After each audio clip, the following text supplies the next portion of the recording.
welcome to a special variants episode of Brutal Battle. So as people can tell, this is the start of another new format of episode.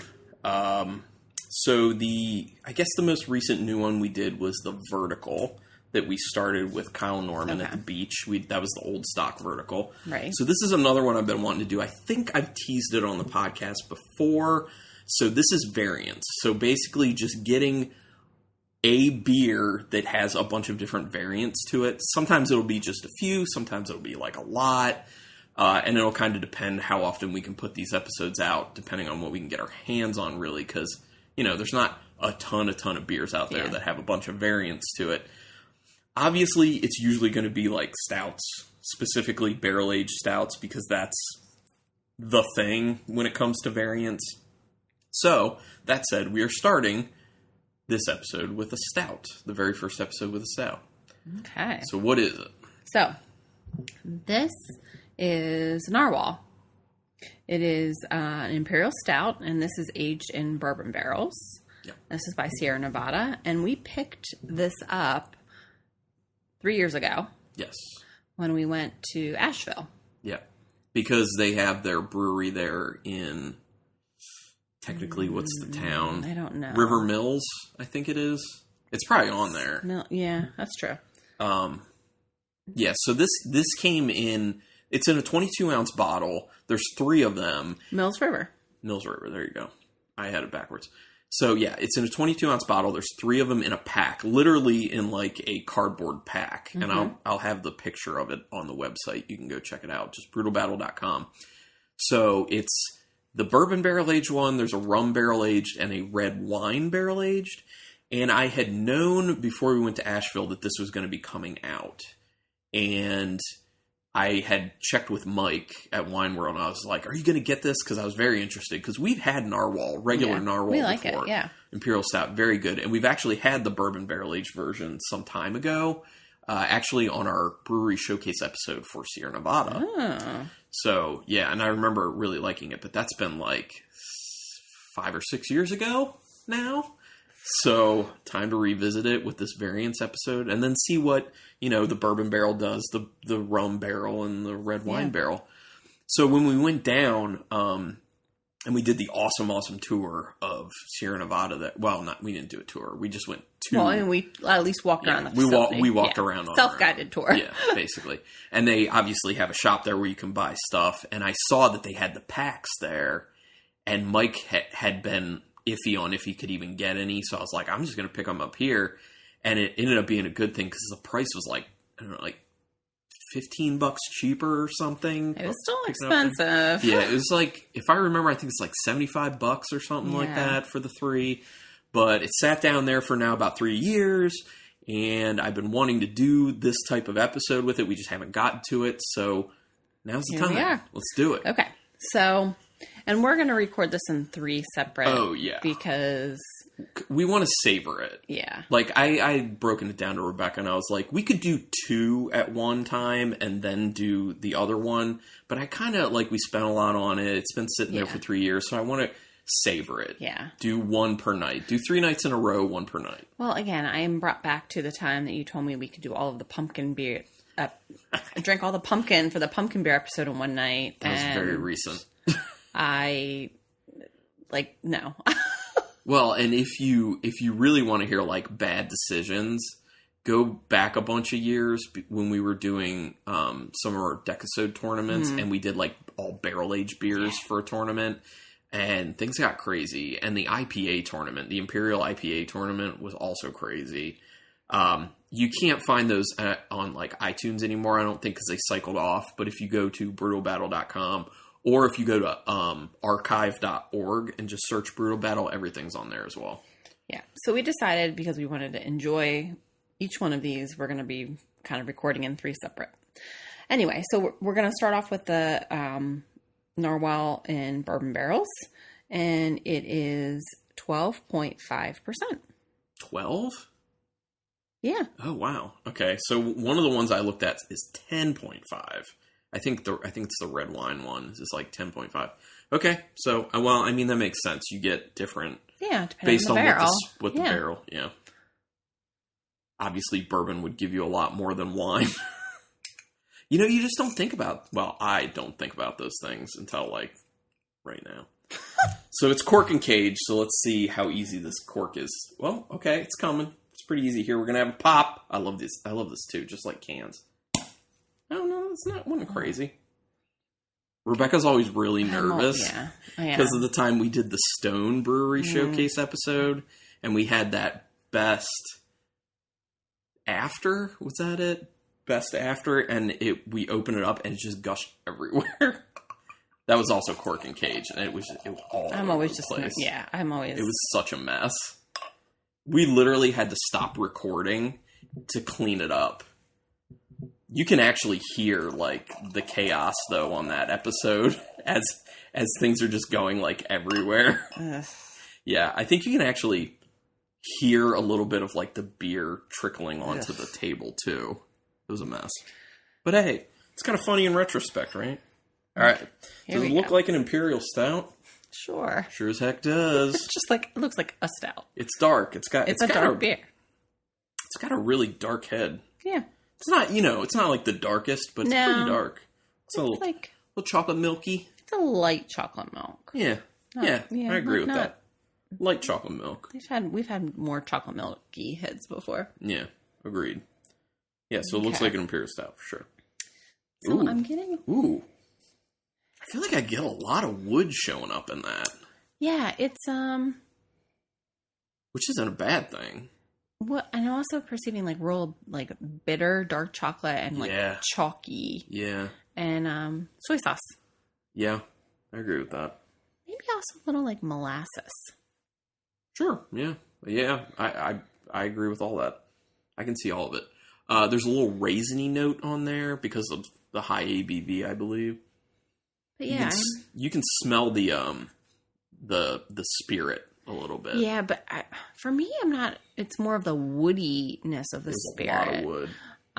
Well, I mean, like what I was trying to say is like the alcohol level. You can smell that it's kind of higher alcohol. Yeah, you can smell the booziness. I'm actually starting to get a little vanilla and a little caramel. So that's actually what I was just going to say. I'm not getting that.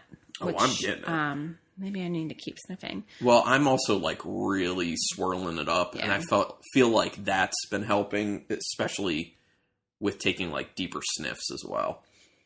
But like I'm definitely starting to get that vanilla and caramel from the bourbon barrel. Yeah, see, I'm not getting as much of that, and I love those smells. Yeah, but I do think that kind of like really bitter chocolate is the predominant. Mm-hmm.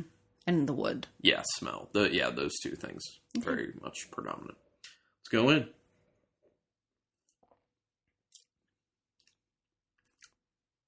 Smooth. Probably smoother than it should be. For that alcohol level, in my opinion. Very roasty on the end. Yeah. Ooh, there's that bitter chocolate. Really coming through. It's very drying. Mm-hmm. Isn't it? Yeah. Well, when you were saying in the nose it smells kind of chalky, like I feel like drinking it is kind of chalky on the end, but in the way that like a highly concentrated dark chocolate bar is like chalky when you chew it, and it will sap a lot of the moisture out of your mouth. It's definitely like that. So much dark chocolate. I really do like that. And it's very, very roasty. It's almost like a little bit of a coffee roast on there, but it's mainly, you can tell it's just like real roasty malt. It is fairly boozy, I think. I was going to say, I don't feel like I perceive it that's funny. as much as I would think. See, I'm not... Pretty smooth. Yeah. I wish I'm a little disappointed. Because I wish I was perceiving more of the caramel vanilla from the barrel. I have a feeling that was probably more predominant when it was younger. Mm-hmm. But it may have also been more boozy when it was younger. Who knows? So I don't know. But I am getting a good amount of wood, too. The wood character's really hanging out in each sip. It's tasty. I mean, I'm going to still enjoy it for sure. It's not the way you remember it, correct? I don't remember. Well, I mean, you just have the memory of really liking it, is what I mean. Like, not necessarily exactly what it tasted and smelled like, but just being like, oh, that was so good. Yeah, I don't feel that level of excitement about this. And part of the reason might be 3 years versus when we had it before. I believe it was fresh. Yeah. So, big difference. I like this, though. I really do.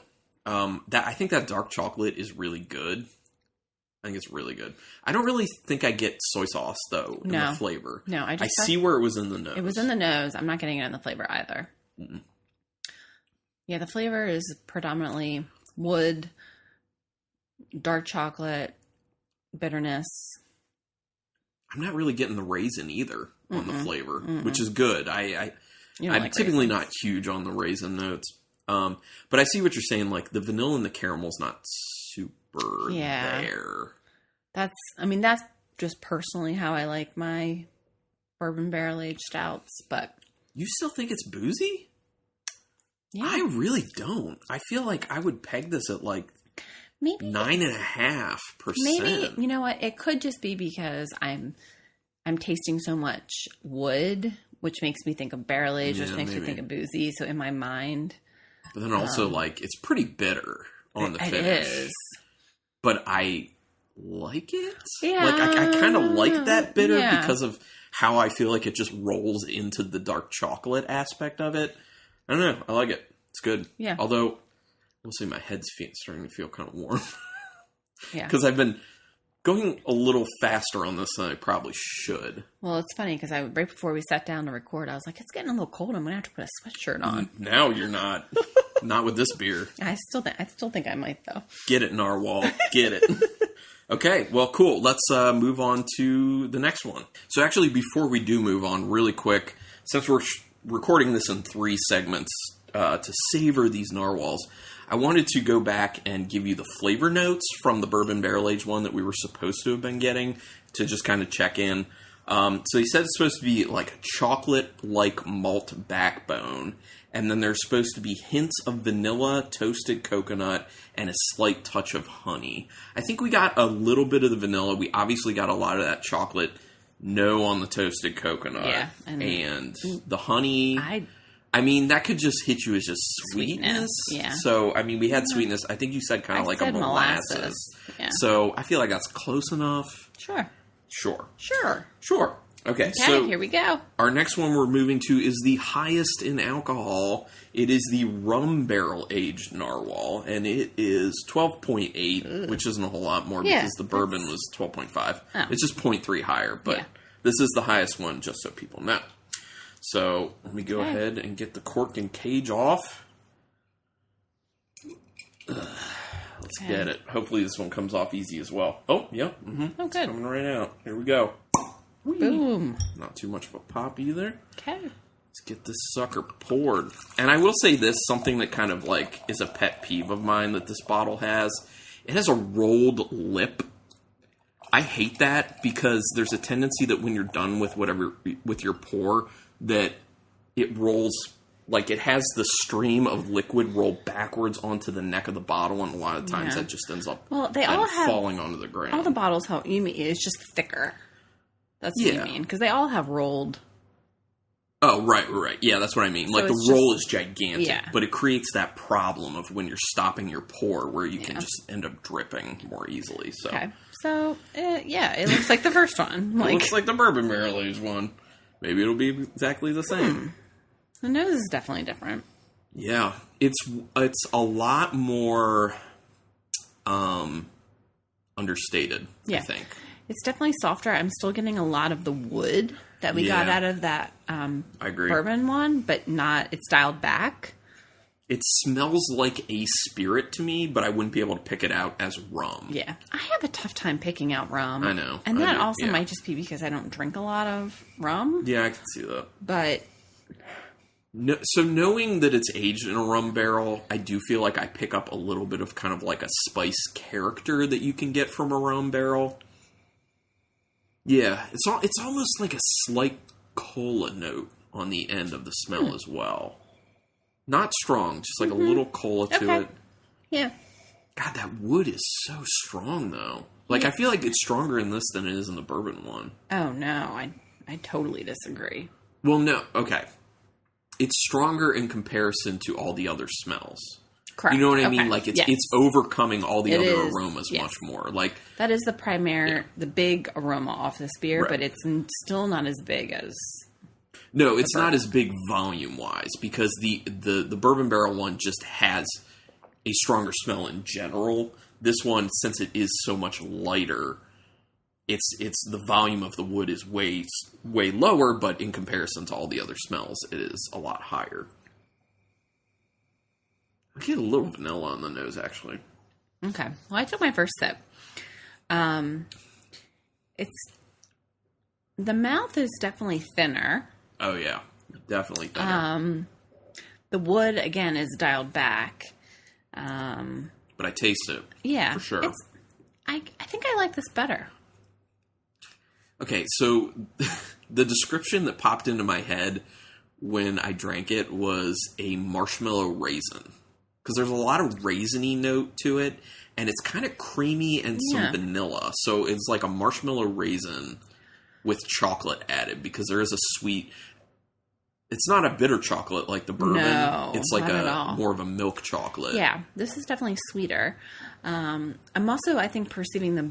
And again, it is slightly higher ABV, but I'm perceiving the booze a little bit more in this one. Probably because it has less of a body to it, and there's less of that chocolate. Like the chocolate in it is not only less bitter, but it's also more delicate, just like a lot lower volume, basically. So I like this more though than the bourbon. I like them both. They're very different. I think at this moment I like the bourbon more. Not by a lot, but I think I like that more just because when I have like a barrel-aged imperial stout, I want more flavor. I want more oomph to it. Yeah. And I felt like that had that. It did, but for me it was so much of just that wood. Right. I was kind of put off by that. But the body also does something for me in that case as well. And, you know, when you get a barrel-aged beer and the body's really thin... Yeah. Kind of turns me off a little bit. I agree. For me, though, this isn't as... It's on the thinner side, but it's not on the offensive thin side. Right. For me. So this beer's just weird because it tastes good, but it's like... It's not super strong flavors like you're used to with a barrel-aged beer. It's like very light, delicate flavors. Mm-hmm. And then it's an easy drinker. Like it feels like an easy sipper, but it's 12.8%. Yeah. So it's kind of very confusing for those reasons. But I mean, I like it. Yeah. I definitely like it. We'll enjoy it. Pretty cool. All right. Well, then let's move on to the red wine barrel aged one. Oh, actually, real quick, I'm going to read what we should have gotten out of this one. Good call. All right. We'll do that. So here's what it says. The influence of the wood transforms the rich malt flavors, deepening them with notes of molasses. That's so funny. That's what I got that's what I said on the first one. Raisin. Oh, you got the raisin. And burnt sugar. I can see the burnt sugar. I see that. Yeah. I see all those flavors in this. I do. But once again, they're very low level. They're very delicate, muted. Yeah. So, okay. Well, now let's move on to the red wine barrel aged one. And this one is the lowest in alcohol volume. It is only 10.5%. So only. Yeah. Only. Well, I mean, I know there are a lot of barrel aged beers that get a lot higher, especially from the brewery, like their Black Tuesday, which is basically 20%. Yes. True. There are other ones out there like 11. I know. 12%. I'm just saying. Yeah. So it's kind of funny. All right. Once again, as the final one, you should know cork and caged. So I'll go ahead and open that up. I'm assuming that it's not going to have much of any different or much color differentiation, if any. All right, here we go. There it is. I'm glad that none of these have been infected and gushed separately and at the same time. Okay. So yeah, it looks probably exactly the same. Exactly the same. This one has a little bit. This has a bigger head than the rum one. Does it look darker? head? Just a little bit. Yeah.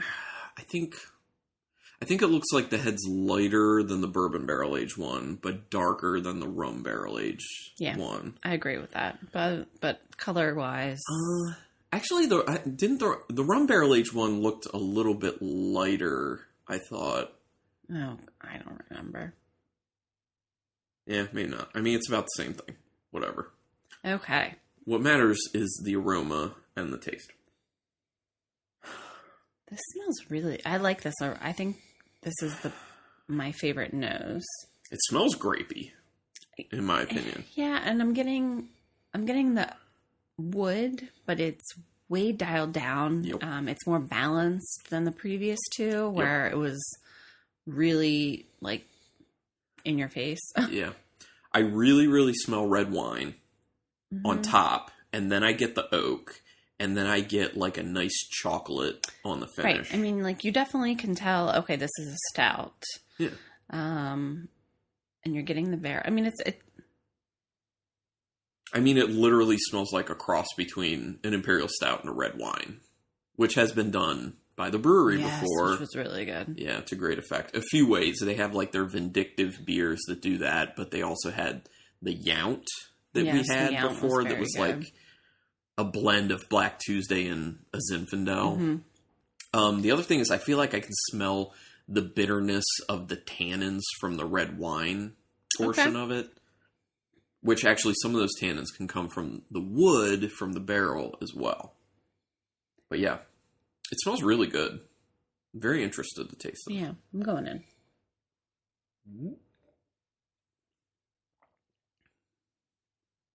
The body's back. In comparison to the rum. You know how the rum was a little thinner?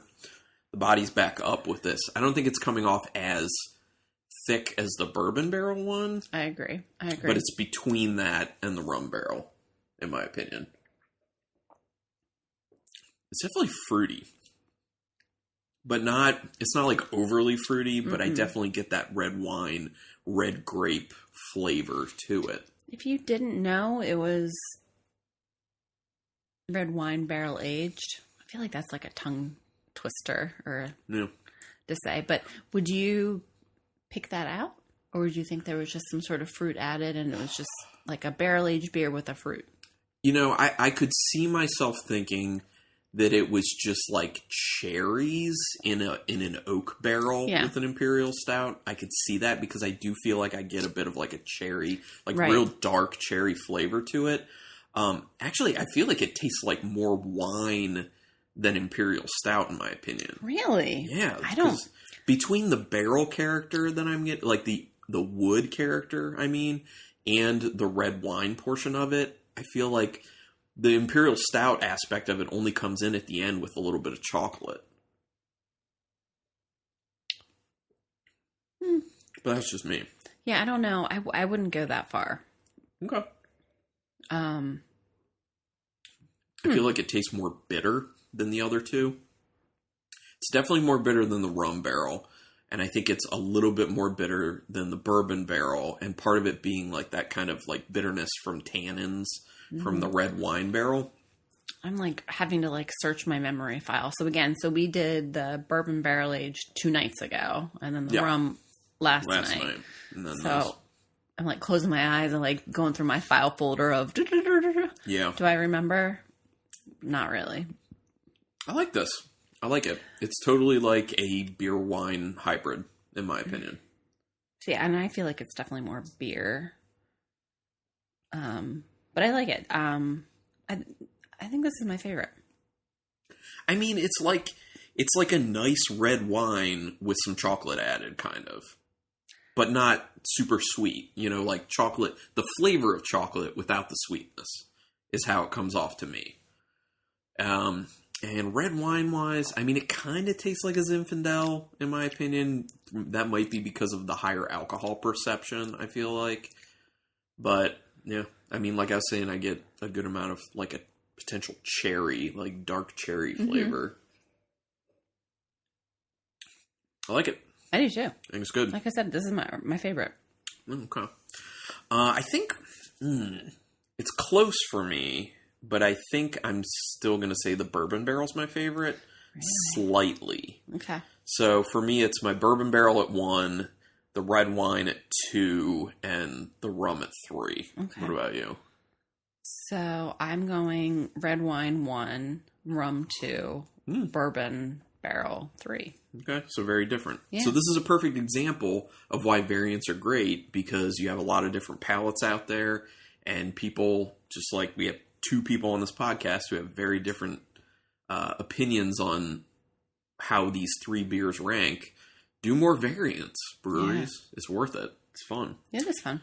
I'm going to read the back of this to get what we should have gotten, supposedly, from this. How do we do? The influence of oak casks cuts through and brightens the massive malt body, adding fruit-forward flavors. Got that. Right. With a round vanilla-like sweetness from the wood. Not getting the vanilla-like sweetness. We are getting more of the chocolate. But once again, this is like 3 years old, so maybe that vanilla-like sweetness was there before. But I like it. Yeah, it's good. I dig it. Yeah. Cool. Quite good. So, overall, your thoughts on this type of episode? Well, it's fun. Yeah, it's definitely fun to kind of compare. It would have been more fun had we had a narwhal, just plain narwhal, to compare. It also would have been interesting to do, I know that's expensive and hard to do, but the 3 beers fresh and then aged. Oh, yeah. As well. That's tough. To kind of see, too. But, there's always, you never know. To my knowledge, I haven't seen it, but you can email me, brutalbattlepodcast@gmail.com. I don't think they've done these beers since. Like this trio of narwhal variants since. I think they've still released the bourbon one again here and there, but yeah, so I don't think we would have been able to do the fresh versus aged, but that is something we could look at for another type of episode, doing here's this beer, not necessarily like barrel aged or variance wise, but here's this beer fresh versus aged. So we've done that before though, haven't we? It's been a while. I feel like we did. I don't think so. No, I don't think so. But maybe I'm wrong. Once again, people let me know. Just send an email.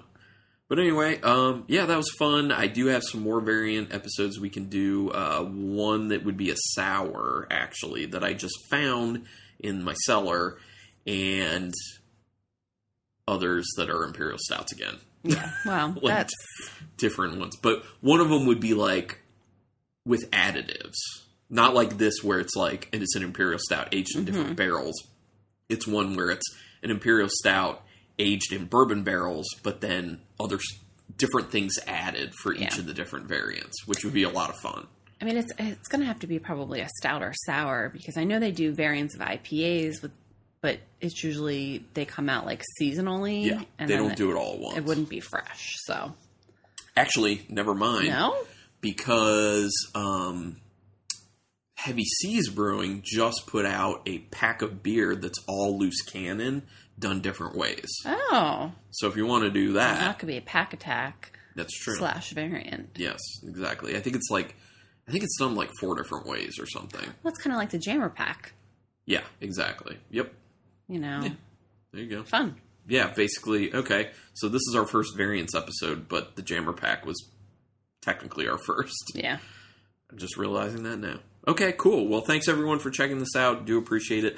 Like I've been saying, I've only said it like one other time. Actually, maybe that episode hasn't even come out yet. But at any rate, if you listen to us through iTunes, do us a big, big favor. Give us a rating and review. It can really help out a lot, because we're putting out free content. We're just spending money. We're having fun doing it, but it'd be nice to get a little more... visibility. Yeah, a little more visibility. Good way to put it. So, ratings and reviews, please. But thanks so much, and until next time, keep it brutal.